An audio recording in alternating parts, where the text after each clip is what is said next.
Assalamualaikum anak-anak. Apa kabar kalian hari ini? Sudah siap untuk mengikuti pelajaran hari ini? Bapak harap kalian tetap semangat walaupun kalian belajar dari rumah. Sebelum materi kita mulai, marilah kita berdoa terlebih dahulu agar pembelajaran hari ini berjalan baik dan lancar. Berdoa dimulai. Bismillahirrahmanirrahim. Berdoa selesai. Kemarin, kalian sudah mempelajari materi tema 2, subtema 1, pembelajaran keempat. Dan untuk tugas kemarin, yang kalian kirim lewat WA Group, Bapak sudah koreksi semua. Dan Alhamdulillah, nilainya rata-rata sudah bagus. Walaupun masih ada beberapa siswa yang nilainya perlu ditingkatkan kembali. Namun tidak usah khawatir, nanti akan ada remedi bagi siswa yang nilainya kurang. Yang penting, kalian tetap semangat untuk belajar. Anak-anak, marilah kita mulai pembelajaran hari ini.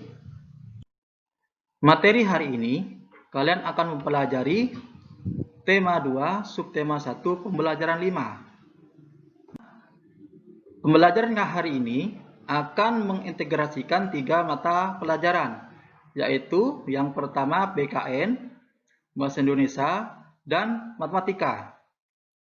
Tujuan pembelajaran hari ini yaitu yang pertama, peserta didik dapat menceritakan pengalaman mendoakan orang lain dengan tujuan baik.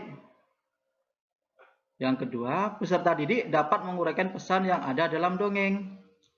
Yang terakhir, peserta didik dapat menyelesaikan sifat pertukaran komutatif pada penjumlahan dengan benar.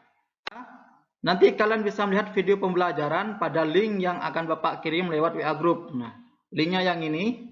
Nanti kalian bisa lihat dan kalian pelajari. Nah, di sini pada pembelajaran hari ini Bapak akan menguraikan materi pembelajaran per mata pelajaran. Nah, jadi di sini Bapak akan menguraikan satu persatu materi dari 3 mapel tersebut. Untuk materi PPKN, di sini kalian akan mempelajari pengalaman berbuat baik kepada orang lain. Kita sebagai manusia tidak lepas dari orang lain. Karena manusia itu makhluk sosial. Tidak hidup sendiri, tapi hidup berkelompok dan bermasyarakat.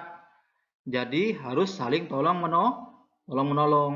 Nah, salah satunya adalah mendoakan orang lain dengan tujuan baik dan bersikap jujur. Kelas kalian ada teman yang terkena musibah. Dia harus dirawat di rumah sakit karena terkena demam berdarah. Bagaimana sikap kalian sebagai teman?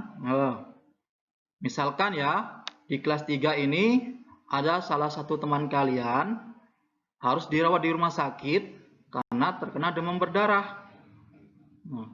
Lalu bagaimana sikap kalian sebagai temannya? Tentunya kalian sebagai teman ikut prihatin dan mendoakannya supaya cepat sembuh.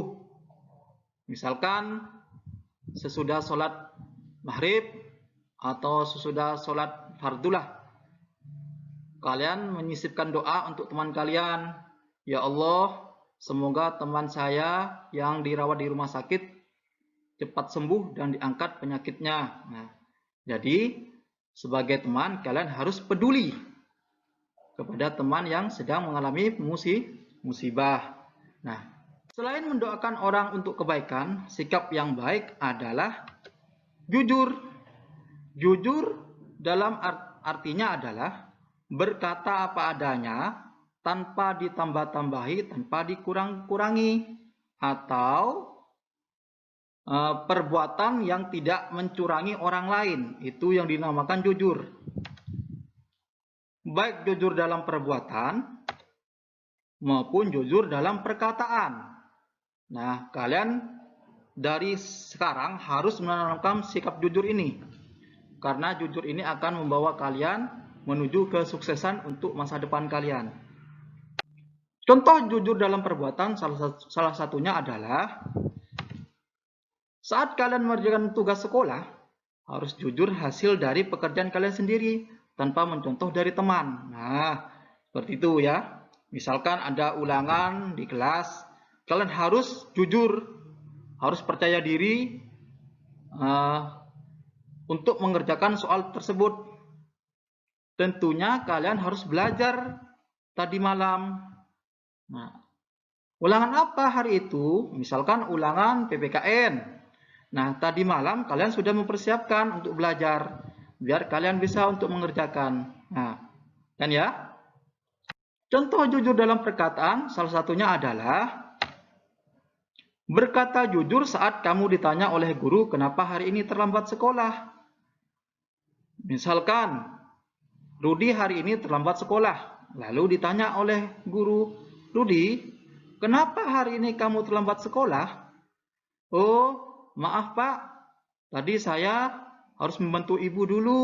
Nah, misalkan. Nah, ya, tapi itu harus jujur, tidak boleh berbohong. Untuk uraian materi bahasa Indonesia, kalian akan mendengarkan dongeng Bunga Melati yang baik hati. Dongeng tentang Bunga Melati yang baik hati. Nah, tokoh dalam dongeng ini adalah Bunga Melati yang sangat baik. Walaupun dihina, dicaci maki oleh teman-temannya, dia tetap tersenyum dan tetap memaafkan. Seperti itu. Nanti kalian bisa lihat sendiri di video pembelajaran. Untuk uraian matematika adalah sifat pertukaran pada penjumlahan bilangan cacah. Contoh soal cerita. Kerjakan soal cerita berikut beserta sifat pertukarannya. Andi membeli 135 biji kelereng, kemudian kakaknya memberikan dia kelereng kembali sebanyak 122 biji. Berapa jumlah kelereng Andi sekarang? Maka jawabannya 135 ditambah 122, hasilnya adalah 257. Nah, kalian pasti bisa menghitung. Kalau tidak tahu, pakai cara bersusun ke bawah. Seperti itu. Ya. Lalu bagaimana dengan sifat komutatif atau pertukarannya? Yaitu dengan menukar urutan posisi soalnya. Nah, 122 ditambah 135 hasilnya sama, yaitu 257. Seperti itu. Nah, yang pertama soalnya 135 ditambah 122. Nah, untuk sifat pertukaran atau sifat komutatif tinggal dibalik, 122 ditambah 135. Nah, terima kasih. Demikianlah anak-anak untuk pembelajaran hari ini. Dan untuk selanjutnya, kalian akan mengerjakan LKPD yang linknya akan Bapak share di WA Group. Mintalah bantuan orang tua atau kakak kalian atau saudara kalian untuk mendownloadkan soal-soal yang ada di link itu. Kerjakan LKPD sesuai dengan petunjuk yang ada. Dan untuk tugasnya Bapak tunggu nanti sampai jam 8 malam. Tetap semangat. Tetap jaga kesehatan, selalu cuci tangan, pakai masker kalau mau keluar rumah, dan wassalamualaikum warahmatullahi wabarakatuh.